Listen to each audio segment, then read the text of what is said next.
Em outubro, mês da Reforma Protestante, quando comemoramos seus 504 anos, temos como tema de nossas reflexões aqui na Primeira Igreja, cristãos reformados em missão. Este é o tema deste mês. Cristãos reformados em missão. Nos domingos anteriores, o reverendo Valdinei nos falou que a base da missão é o próprio Deus Trino e que testemunhar o Evangelho é uma das faces desta missão que Deus oferece à igreja. Assim, queridos irmãos, queridas irmãs, como cristãos que somos, recebemos de Deus uma grande missão. Contudo, além de cristãos, há um segundo elemento que será distintivo para a nossa compreensão do que seja a missão. E esse distintivo é o fato de sermos reformados. Não somos apenas cristãos, somos cristãos reformados. E o que isso significa? Somos herdeiros diretos da Reforma Protestante, iniciada em 1517, especialmente vindos da família calvinista, presbiteriana e, mais especificamente aqui no Brasil, independente. A chamada tradição reformada é o que nos diferencia e o que nos oferece identidade própria no mundo. Isso não nos faz melhores do que os outros cristãos, mas também não nos torna piores, apenas com características muito distintas. Dentre estas características da família reformada, gostaria de destacar algumas. Dentre elas, temos a centralidade da fé em Cristo, ou o que os teólogos chamam de cristocentrismo. Cristãos reformados são cristocêntricos, têm Cristo como centro da sua fé. Uma segunda característica da tradição reformada é o apreço pelo estudo criterioso das Escrituras, é uma marca distintiva dos reformados. A terceira característica é também o apreço, agora por uma rica experiência litúrgica, como a que nós temos aqui em nosso culto. Temos também como distintivo a utilização de credos e de afirmações de fé para explicar a nossa crença, para explicar naquilo em que cremos. E os credos são utilizados também para explicar o nosso relacionamento com Deus. Esta é uma marca da família reformada. E por fim, a última das características que eu gostaria de citar da tradição reformada é que temos uma percepção muito clara de que precisamos constantemente nos renovar. Tal percepção está contida na expressão latina Ecclesia Reformata Semper Reformanda, ou seja, igreja reformada sempre se reformando. Esta é uma marca da tradição reformada. Estamos sempre nos reformando. Esta última característica, que é a de se renovar sempre que necessário, será, como veremos à frente, fundamental para o cumprimento da missão que Deus nos deu. Esta característica é de vital importância para que cumpramos a missão, a de nos renovar sempre, de estar sempre nos reformando. O livro que acabamos de ler, o livro de Atos dos Apóstolos, é tido como uma espécie de manual do trabalho missionário dos primeiros cristãos, da chamada igreja primitiva. No texto que acabamos de ler, Atos capítulo 1, os 11 primeiros versos, que podemos chamar de introdução do livro, Lucas faz questão de delimitar muito bem o que será por ele narrado. Diz-nos o autor, Lucas, que em seu primeiro livro, o Evangelho de Lucas, no primeiro livro registrou todas as coisas que Jesus Cristo fez e ensinou. E que no segundo livro, este, de Atos, será dedicado ao registro do depois, do dia seguinte à ascensão de Jesus aos céus. Ou seja, se no primeiro livro Lucas registra os atos de Jesus Cristo, no segundo, nosso autor dedicará o espaço para registrar os atos dos discípulos, da igreja, que estava naquele momento dando os seus primeiros passos. Portanto, o livro de Atos é o registro das ações, dos atos daquela igreja emergente. E para ligar o primeiro ao segundo livro e dar legitimidade a este, ao que será descrito em Atos, Lucas narra o último encontro ocorrido entre Jesus ressuscitado e os discípulos, antes de o Mestre ser elevado, ser assunto aos céus. Uma cena onde o Senhor responde à dúvida de alguns discípulos sobre quando seria o tempo em que ele, Jesus, restauraria o reino a Israel. Será agora? Perguntaram os discípulos. É agora, mestre, que o Senhor vai fazer a revolução? Será agora que o Senhor vai restaurar o reino de Israel? Ao que Jesus lhes responde: não vos compete conhecer tempos ou épocas que o Pai reservou pela sua exclusiva autoridade. E aqui, o texto central de nossa meditação. Mas recebereis poder ao descer sobre vós o Espírito Santo, e sereis minhas testemunhas, tanto em Jerusalém como em toda a Judéia e Samaria, e até aos confins da terra. É desse diálogo que temos uma das expressões onde a missão é dada aos cristãos. É por esta expressão que a igreja, eu e você, cristãos reformados, recebemos a incumbência, a missão dada por Deus. E qual é?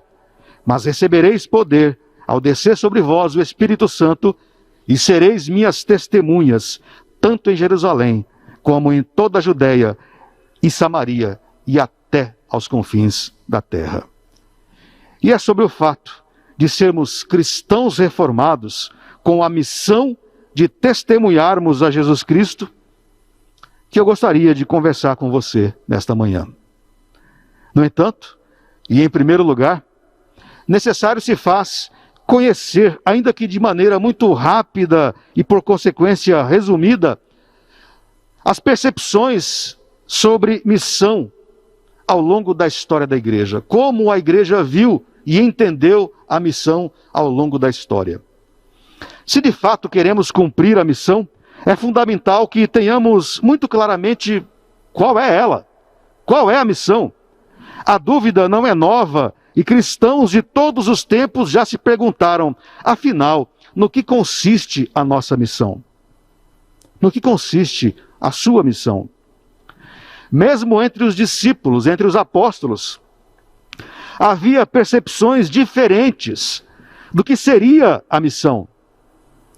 Para Pedro, a missão de testemunhar Jesus se restringia ao povo judeu. Essa era a missão para Pedro.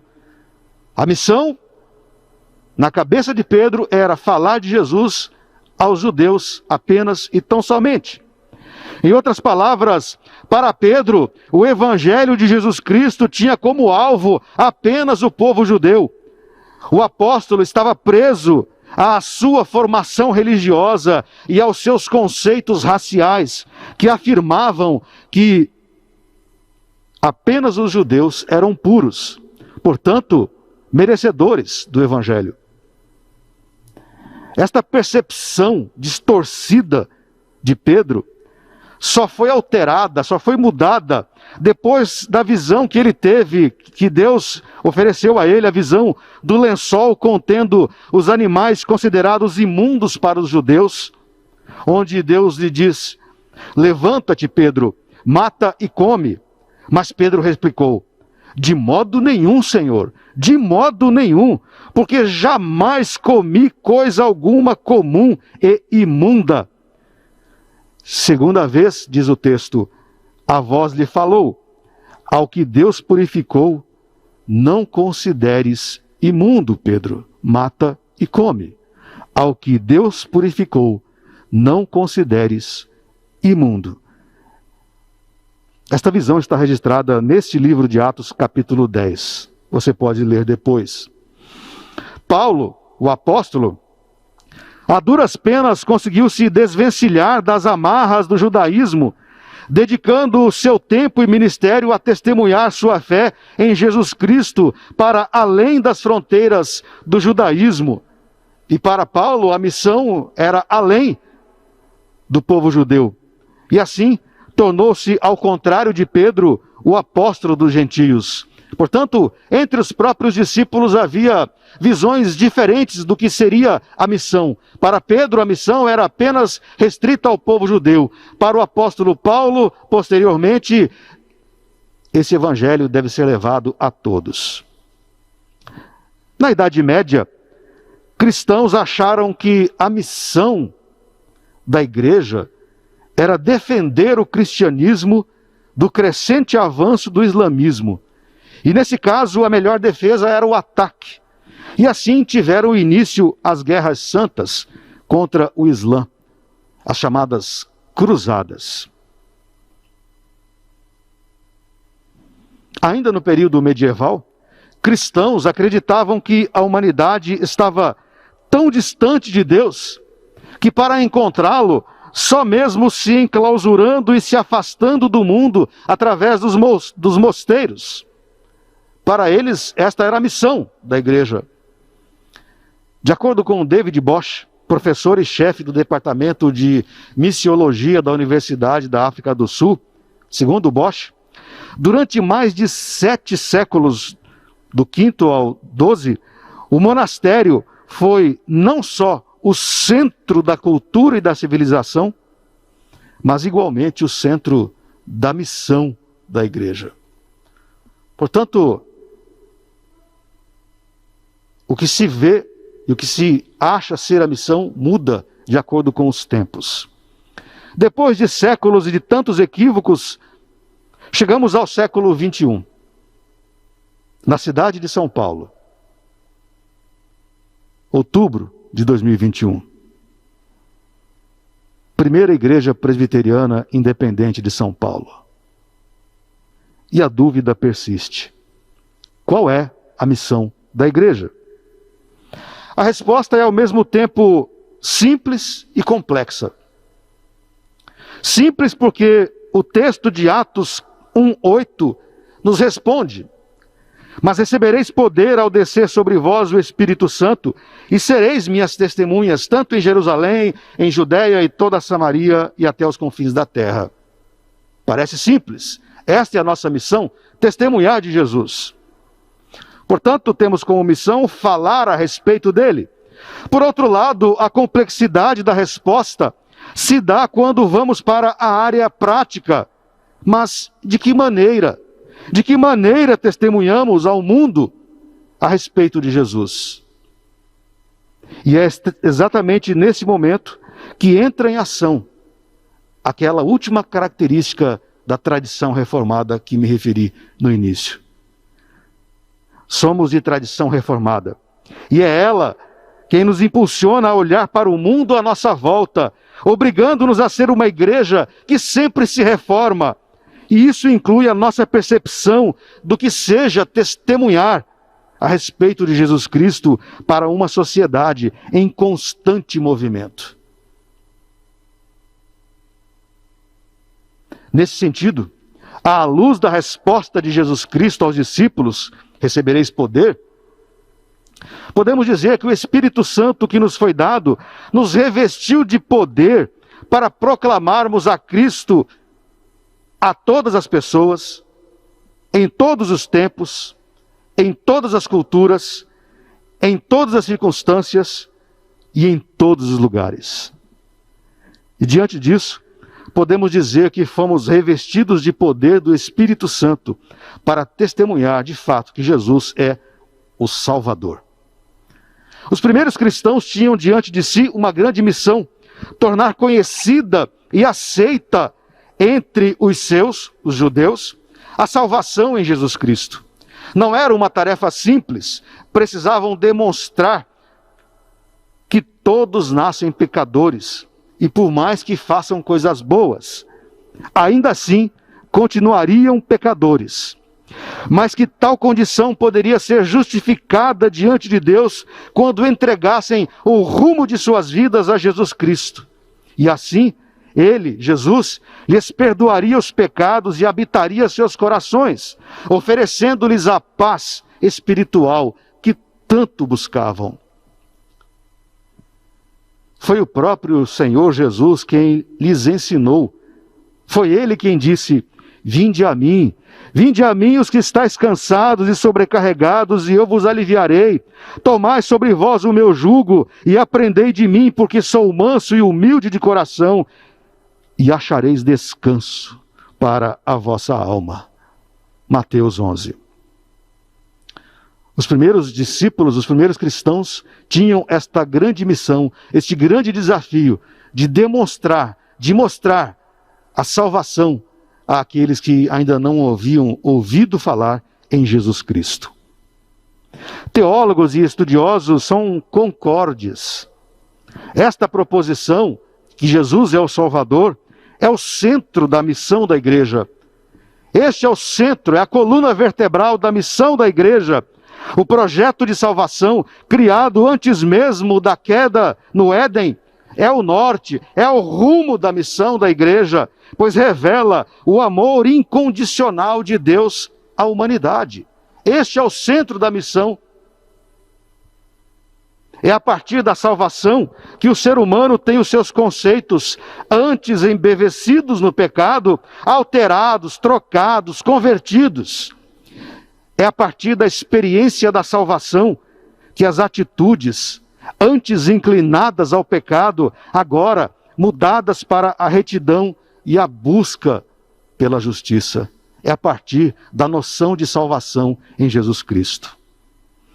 Missão evangelizadora não pode ser confundida com ação proselitista, como nos lembrou o reverendo Valdinei, domingos anteriores. Ação evangelizadora, evangelística, não pode ser proselitismo denominacional, mas sim proclamação do evangelho de salvação de Jesus Cristo. Não foi assim que o mestre pediu, mas ao contrário, ele pediu que fizéssemos discípulos. Cristãos reformados em missão não é apenas um tema para o mês de outubro, mas uma realidade e um desafio a todos nós. Cabe, portanto, a mim e a você proclamar àqueles que estão distantes de Deus, proclamar o amor, a graça e a paz que são encontradas em Jesus Cristo. Este é o rumo principal da nossa missão.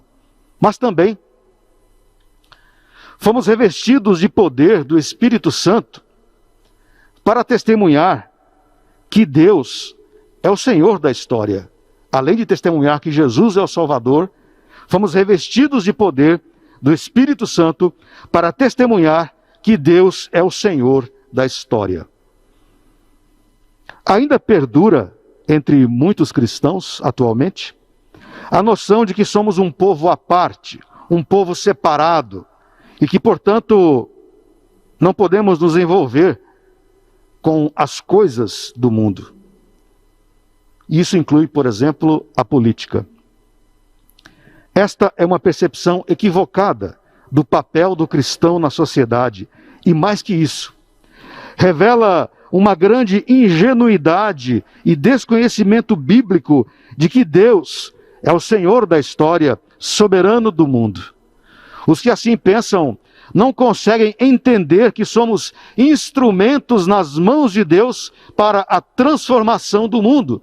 E o faremos a partir de vários elementos, dentre eles, por exemplo, a própria política. O pecado se manifesta em todas as áreas da vida humana. Todas. Não há nada na sociedade, na vida humana, que não seja manchada pelo pecado. E o pecado, quando se aloja nas relações econômicas, faz um mar de vítimas. Acabamos de cantar que estou fazendo. Quando o pecado se aloja nas relações econômicas, faz um mar de vítimas, tendo como resultado a violência, o desemprego, a fome, o analfabetismo e as doenças. Não há como fechar os olhos a tais realidades e simplesmente dizer que elas não existem. É possível que alguém pense, ora, mas isso não é problema nosso. Sim,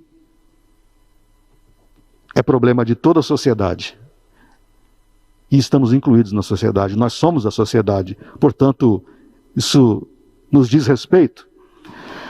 Ao invés da fuga monástica do mundo e de seus problemas, como cristãos reformados, somos chamados a nos envolver e assim proclamar que, a despeito de tantos problemas, Deus é o Senhor da história. E sim, cristãos reformados são vocacionados, são chamados por Deus também para atuarem na sociedade como artistas, como cientistas e também como políticos. Na verdade, não há área da vida humana na qual cristãos não possam atuar a fim de servir a Deus no mundo, sendo instrumentos em suas mãos para o bem-estar da criação. Entender a nossa atuação na sociedade como parte integrante da missão da igreja é atestar, é comprovar a convicção de que Jesus Cristo é o Senhor da história e que Ele utiliza-nos como instrumentos para alterar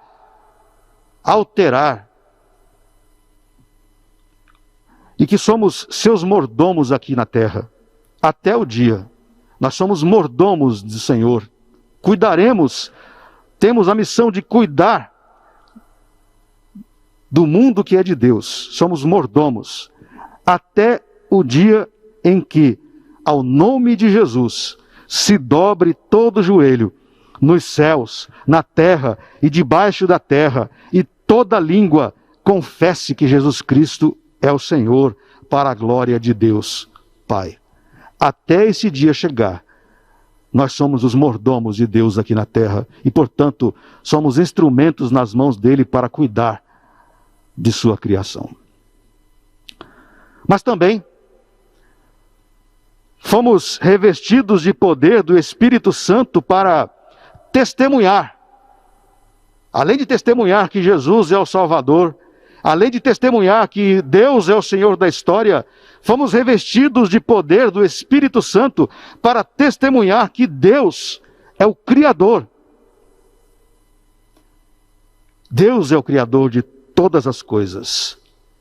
Foi Ele quem criou os céus, as estrelas, o ar, os mares, a terra e tudo o que nela vive, plantas e animais. E isso inclui, evidentemente, o ser humano. E segundo Gênesis 1:31, viu Deus tudo quanto fizera, e eis que era muito bom. Como consequência de séculos e séculos de exploração, nossa geração está colhendo as dores de tais ações da humanidade. A conta chegou. Não é mais possível negar que o clima está alterado. Não é possível mais negar que eventos catastróficos estão se tornando rotineiros. Enchentes, onde nunca ocorreram antes, como vimos em 2021 em países da Europa. As recentes tempestades de poeira que cobriram cidades do interior paulista e agora, neste final de semana, cobriram cerca de 15 cidades no Mato Grosso do Sul. Eu sou novinho, tenho 55 anos, não me lembro de ter visto isso antes. Não é possível negar que as coisas estão alteradas.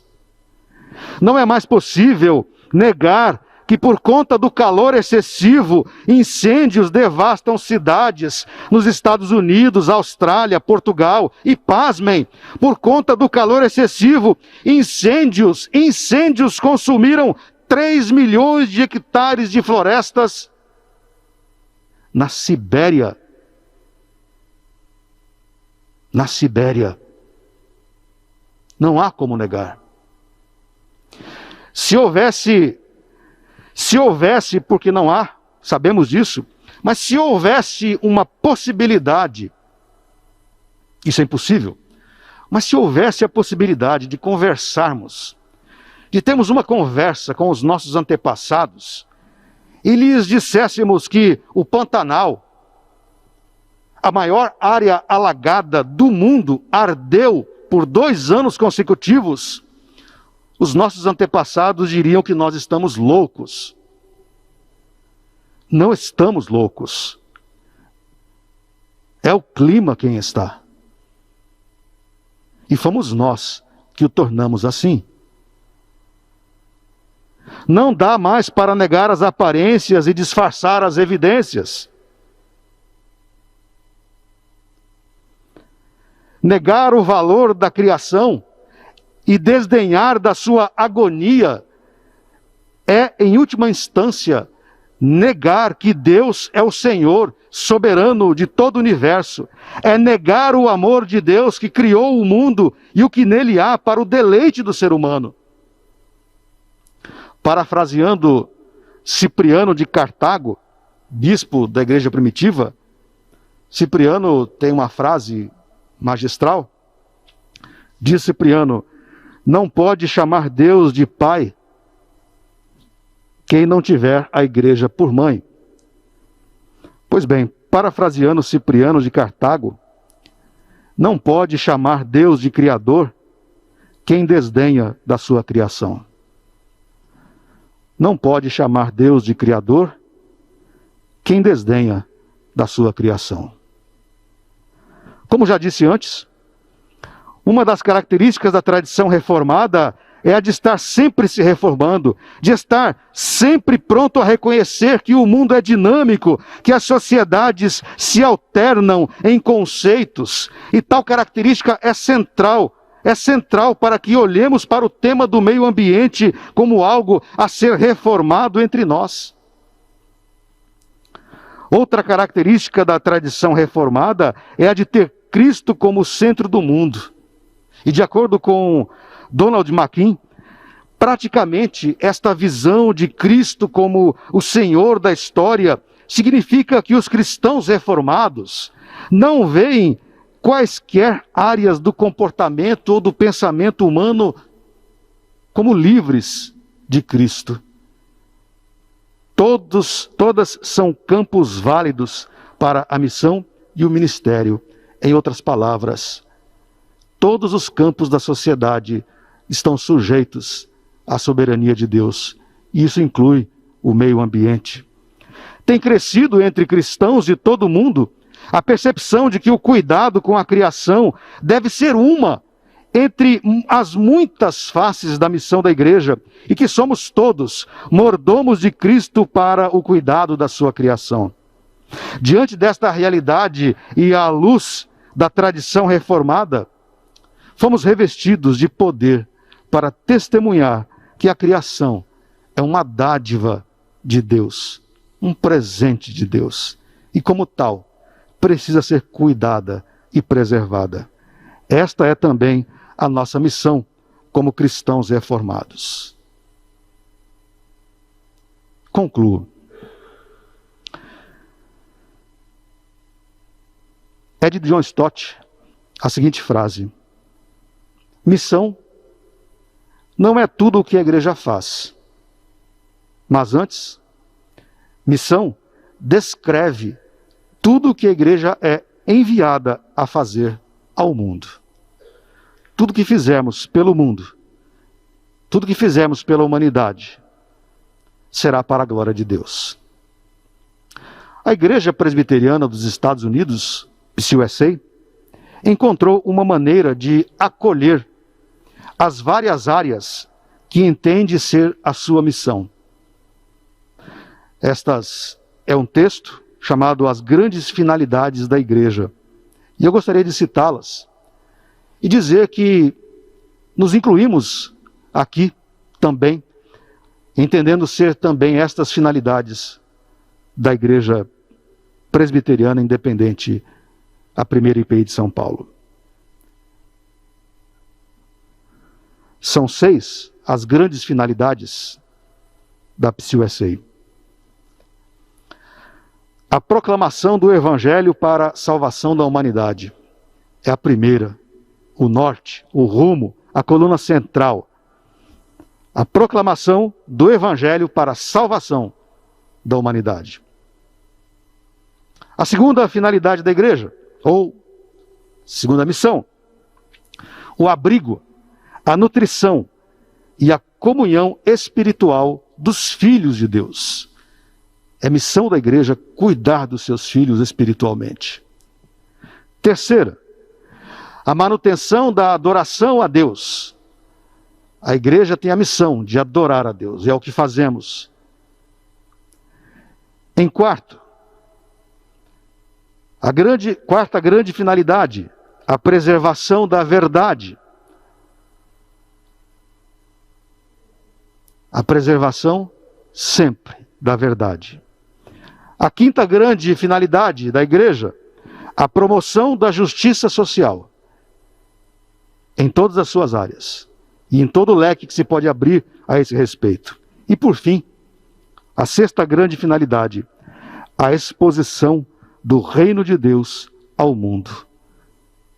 Precisamos dizer ao mundo que ele é de Deus, que a criação é de Deus e que ele é o Senhor do mundo. E diferentemente de Ethan Hunt, não sei se você se lembra, e diferente de Ethan Hunt, personagem de Tom Cruise, que recebeu uma missão impossível, aquele filme, cremos que esta seja uma missão possível para os cristãos reformados. É possível proclamarmos o Evangelho de Jesus Cristo. É possível. É possível para os cristãos reformados, membros da primeira Igreja Presbiteriana Independente de São Paulo, a Catedral Evangélica. E assim, queridos irmãos e irmãs, que o Senhor nos abençoe e nos fortaleça para que assim compreendamos, e mais que isso, que coloquemos em prática a missão que nos foi dada. A Ele, pois, toda a glória. Que Deus nos abençoe. Amém.